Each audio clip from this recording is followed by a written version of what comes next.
Hey, welcome back everyone. Hopefully an exciting and adventurous video here today at Blue Glow Electronics. Today what we're focused on is our audio bench, and before I get started in that, I'd mention I'm using a camera that I've had for a while. I've not used this one yet for a video. It's an old Canon Rebel camera that I use for taking pictures with the family. Pretty good camera, but I've never used it because I've known for a fact that it does not have autofocus on the video feature, which makes it a little bit cumbersome to use. I have to hit a button to get it to focus. But they've got a new model out called the Canon T6i that does have autofocus during video. So I thought I'd try this camera, and if it worked out pretty well, then I could obtain one of the new ones and maybe solve all these audio problems I've been having with my video lately. At any rate, what I want to do is just walk you through the test bench today. I got a request from a fellow YouTuber out there via the YouTube channel that basically said, hey, could you walk me through your audio bench and how you connect up your the outputs of your amplifier and feed it into these various pieces of components. So I thought I'd just walk you through the bench and then we would get in and do that part.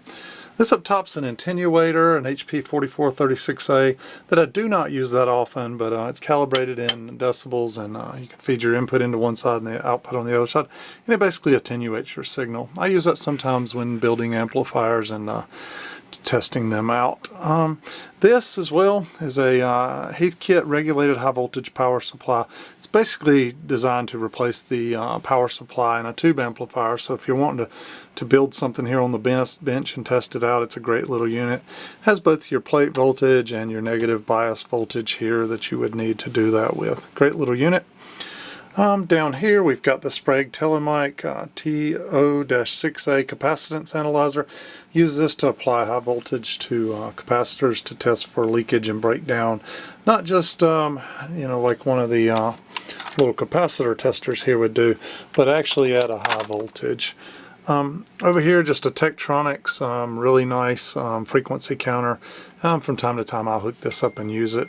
I don't use it as much as I used to because my B&K Precision frequency generator here now has a built-in frequency counter, so I can kind of tell where I'm at.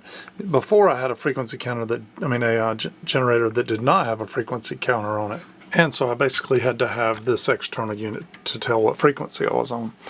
This is just a 35 amp 12 or 13 volt power supply.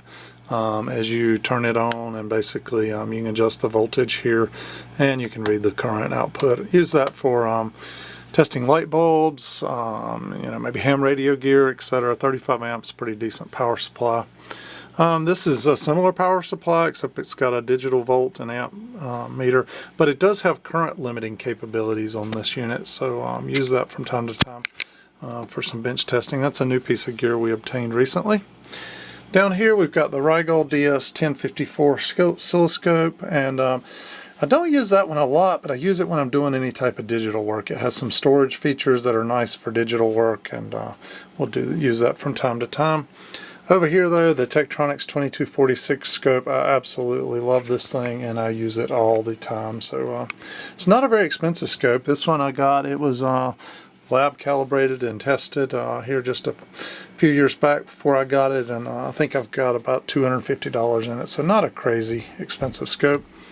The B&K Precision function generator with the freak counter on it. I love this thing. It allows to do various ranges, various functions, square wave, sine wave, trapezoid wave, etc.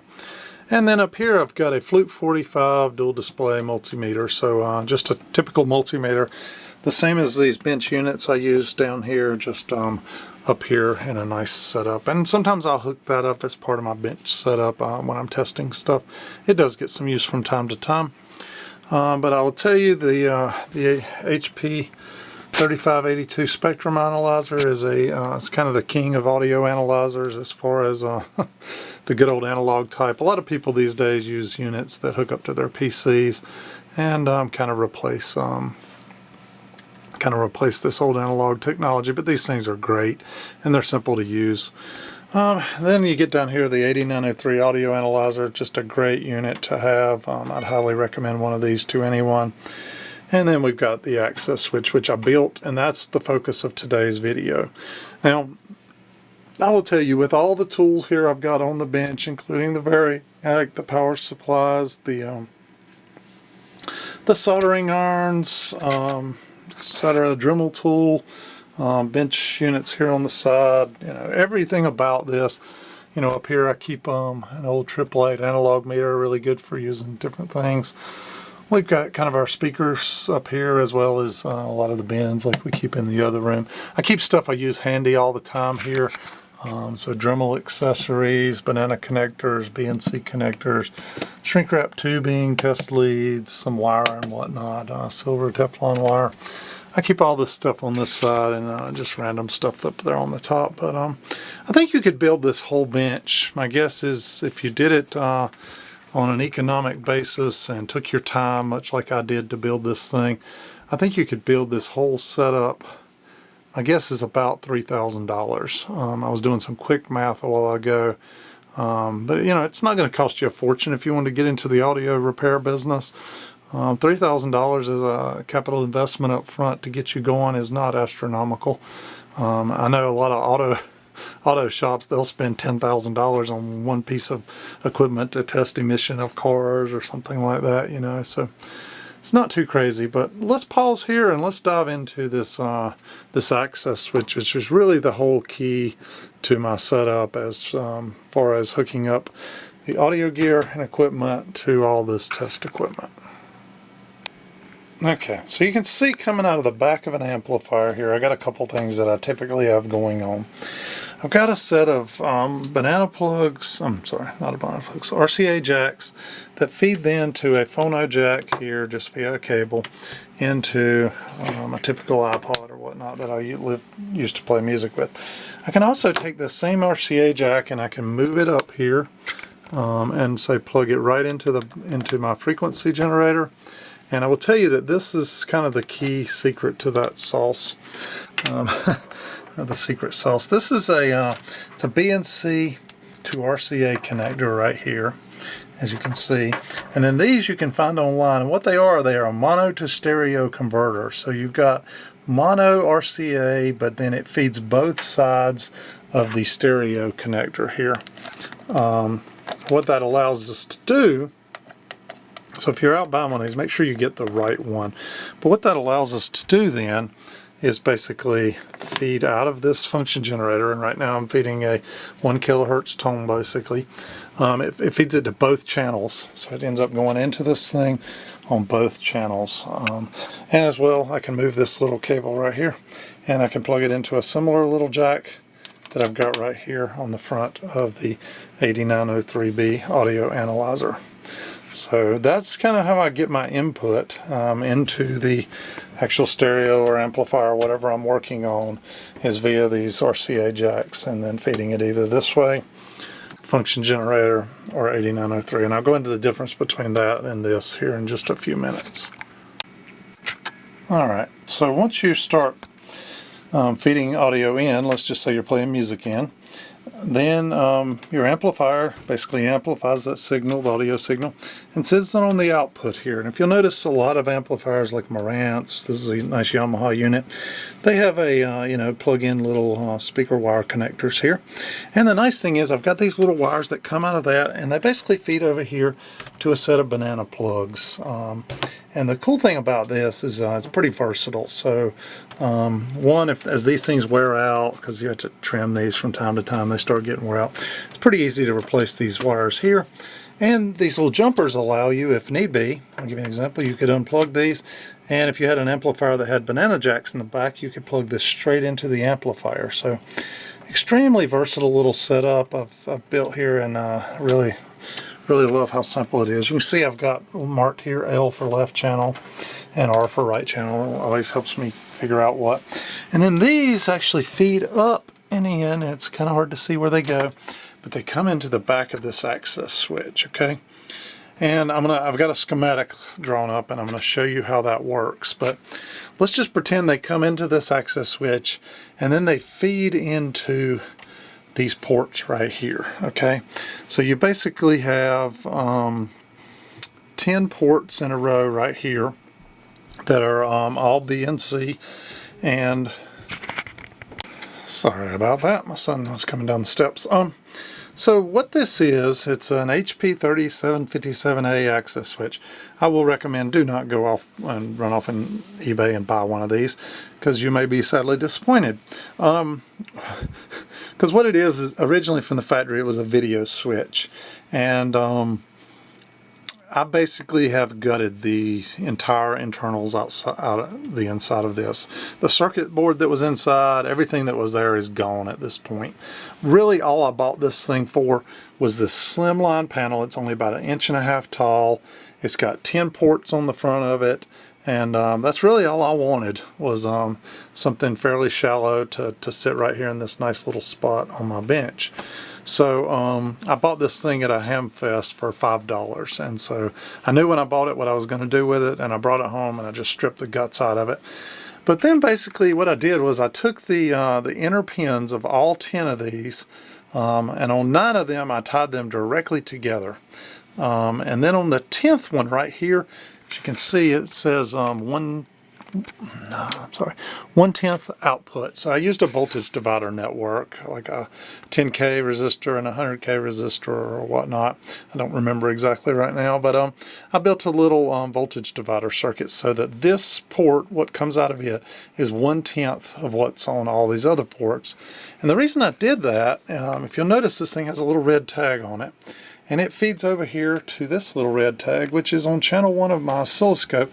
So basically it's the same as taking an oscilloscope probe and putting it on 10x versus 1x. So it's it cuts the signal down by 1/10. And likewise on a oscilloscope probe, you have a little bitty trimmer potentiometer right here that helps make sure that this thing is in frequency, or kind of resonant with the circuit. And I've done the same thing. I've got a little trimmer capacitor on the back side of this thing that I built as well.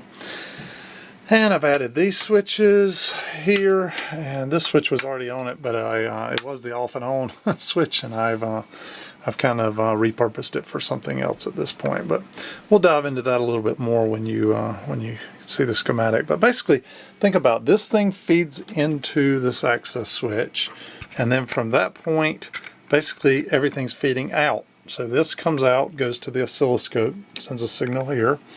Over here, it sends out and goes into this half of the 8903. The 8903 is an interesting unit. It's really 2 units in one. You could almost think of it as like this is one half and this is the other half. And it kind of says that on the front here. If you'll notice, it says source, and it kind of draws a line from here to here, and it's got output on one side. So this side is solely focused on generating an audio signal. It's basically a really nice sine wave at very, very, very low distortion. And the goal of that is to then feed out and be the source for your audio. So if that thing's providing a high quality signal as the source going into your unit, then all you have to do is take the output and feed it into the other half of this unit and take a measurement. And so it's kind of comparing what it sent out versus what it's getting back in on this side, and it's taking measurement against that. So this screen kind of talks, this display talks about what's going out. This display tells about what's coming back in. You can measure distortion. I don't have it turned on at this point, but or the amplifier turned on, so it's not able to read anything at this point in time. And it's just picking up ambient voltage there from the room, or lights or whatnot. We also feed out of this thing up into the 8903 spectrum analyzer right here, as you can see. And then I already showed you we feed out and into the oscilloscope here. I could equally hook another output right here, and let's say run it over here and feed it into this Tektronix frequency counter would be another thing. I could come out of this thing right here and feed it up here into this voltmeter, and keep a track of the voltage put out. And if this was a really good meter and it could measure in decibels, then I could measure that as well. So you kind of get the picture. These are just the outputs. This is kind of a special output I have on it, and it's nothing more than a 600 ohm resistor inside of a little metal case right here. And I had to make this thing because a lot of these terminators, as they're called, either come 50 ohm, 75 ohm, whatever. It's kind of tough to get a 600 ohm, but I made that one myself, and I keep this on there because a lot of this gear here likes to be terminated at 600 ohms as it's being used or whatnot. So simple enough, eh? Let's give a demo real quick. Okay, at this point, what I'm basically doing is feeding out of this half of the audio analyzer. I've got a 0.2 volt signal, so just a little ways into line level, which is usually about 0.4 to 0.5. And so not a real high level signal, feeding out and coming through, out of this and through the amplifier back into this access switch that I built, and then out the other side and in here. And as you can see at this point in time, I've got 0.04% distortion. You can see the little sine wave I've got going over here, nice and clean. Got it cranked down there a little bit because as I crank up the volume here, this amplifier puts out a good amount of power. As you can see, it'll keep growing, and as I get way on up there, the distortion goes up just a little bit to 0.5. But I'll turn this thing way back down here, like this. And we're back down at the 0.3, 0.4% distortion. But as you can hear here, as I flip these speakers on right and left, it's pretty loud in the room down here, even at those low levels of distortion. So this is just for each channel. It's a switch to determine whether I feed the speaker or a dummy load. And same thing here, speaker or dummy load. And when I say dummy load, what I'm really referring to here, as you can see this, inside of this switch I've got two of these mounted, and they're pretty good size. They're Dale NH250s, 250 watt, 8 ohm, 1% resistor, and these are non-inductive. So they basically keep regardless of the frequency, keep the same resistance. And just to give you a, an order of magnitude here on the size of those things, of that thing, this is a regular Sharpie pen. So as you can see, pretty good size resistors mounted on the inside of those things. Don't leave it on all the time. It's a pretty loud little monster here. Let me crank this thing down a little bit. I'm way off scale at this point in time with this thing. There we go. I was overdriving it significantly. So, yeah, there we go. At any rate, you can see here with a nice half scale, there's no harmonics going on whatsoever. As I move the little position thing, there's really nothing there. The level I was driving at it a while ago, I was had way too much power going into this, the front end of this thing. Typically use an attenuator going into this thing, like if you wanted to check it at very high output levels. So earlier I mentioned the attenuator that I had. That's when I would use it before feeding into this. So let's cut that back down, and let's go jump into some on-screen, and I'll show you the actual video setup. Schematic setup itself. Okay, I want to walk you through the schematic I drew, just a rough sketch. Over here on the left, we've kind of got our amplifier or stereo, and out of it you should have two connections, a plus and a minus on the left channel, a plus and minus on the right channel at 8 ohms. And what those are little cables laying on my desk that you saw. Those feed into this terminal block on the back of the unit, and from the terminal block we basically split out and go to a couple different places. First and foremost, we feed up here into this single post, single throw switch that I showed you that lets you either pick the left channel or kind of the right channel to feed into and go out through the audio test equipment. So from the other side of that switch then, basically we come down here and feed directly into the center lugs on every one of these little connections, with the exception of, if you'll remember, I showed you a little resistor divider network that I built here to feed this one, so it would be at 1/10 of the input, if that makes sense. Same goes for all these, and then similarly the ground lugs, the outer lugs of these BNC connections are all tied together here. and then tied down to ground. So from there, you saw the connections where we would plug in with the BNC connector and cable. We'd feed out to the various pieces like the oscilloscope, the 8903 here, the 3582, etc., etc. So that's pretty simple. The other side of this terminal block I split off, and I basically feed over here into a dual post dual throw switch coming off the right channel and off the left channel into a dual post dual throw switch here. And those are the two little switches that switch between the speaker and the dummy load. And so if you flip the switch over to speaker, it sends both of them over to the speakers I have up on the shelves. And if you flip it in the other direction, it comes through that 8 ohm resistor, that Dell 8 ohm resistor that I pointed out to you.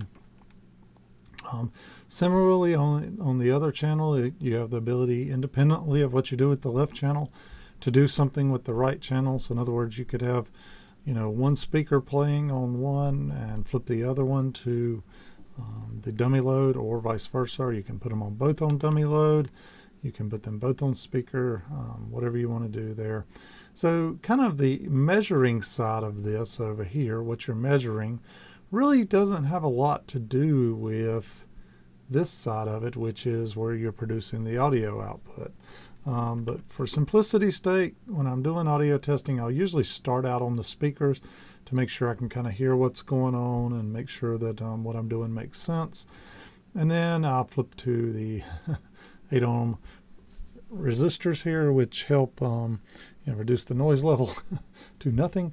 Makes it much more appealing to sit in the room. But the other thing that it does do is these things are non-inductive, so they don't change. The resistance doesn't change with load, unlike these speakers that do, which could affect the output you see a little bit over here because the load's actually changing, which would affect the signal going across over here. So hopefully this makes sense. I'm going to dive on the inside of this thing now. I'll show you a couple of pictures of what's on the inside of it. Okay, this is an actual picture of the inside, and you can see the two big resistors mounted to the chassis in here. You can see all the wiring I ran coming up to the front switch and all the inputs. You can kind of see that little voltage divider network I talked to you about over here. You can see the switch between left and right channel here. And you can kind of see where these wires here come and go into this switch that goes on the speaker. It chooses between here, if you'll notice, these wires coming down, chooses between going to these, which are the banana plugs that go down to the workbench that can go into the back of the amplifier. Or it kind of chooses to come down this path and take a left and go over here to the terminal block like I talked about. And from the terminal block, it would actually feed out and go to the speakers at that point. So same thing, you got the same switch here, choosing between that or choosing to run over here and follow across in between here and come over here to the terminal block and feed the other set of speaker terminals. So pretty simple setup, not a lot of magic here, just some wiring on the inside of that chassis. Okay, this is the little voltage divider network, and you can get a better picture of what's going on behind that panel. So as you can see here, if you follow along this, I've just stripped some regular house wire. I think it's probably 10 or 12 gauge house wire, and ran it all along the inputs. But if you'll notice, it's connecting to the center post on all of these and being soldered, but then it takes a turn and comes right here. So basically then what I'm doing is feeding through this resistor here, and if you'll notice, it is a brown, black, black, yellow, which is the 1 meg ohm resistor. Feeds through the 1 meg ohm resistor and then kind of goes into the other input of the 1/10. And then there's a connection here along the way where basically going between it and ground, I go through another resistor. So just a simple little resistor divider network. And if you'll notice, this one is brown, black, black, orange here, which is 100K, which creates the 1/10 scenario that we want on feeding this input. In other words, only 1/10 of what comes into it's going over to this other port. The other part of it is getting fed to ground. And if you'll notice, I have the ground buses on all these kind of tied together with some similar wire. And then likewise, I have this 460 picofarad trimmer capacitor.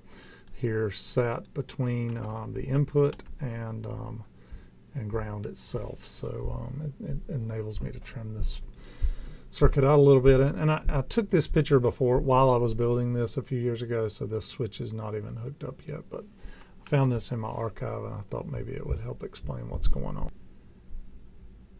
And last but not least, I had taken this picture a while back when I was finishing up the testing on this thing. As you can see down here, I had some banana plugs all connected to it, making sure this thing was working before I kind of soldered everything up and put it in its case and chassis at that point. So I had a Dynaco ST70 that I built years ago hooked up to it, and all seemed to be going well, and I hope that makes sense to you.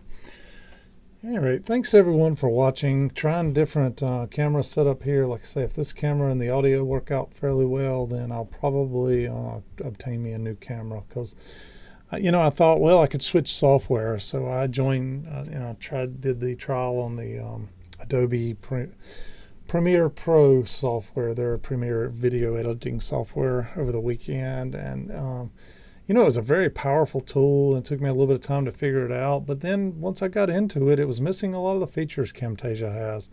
It did a horrible job of doing captions. Could not do on-screen recording. Like right now, I'm doing a on-screen recording using Smooth Draw to actually draw on the screen with a still picture. It couldn't do that, so I was going to have to buy another product to be able to do that.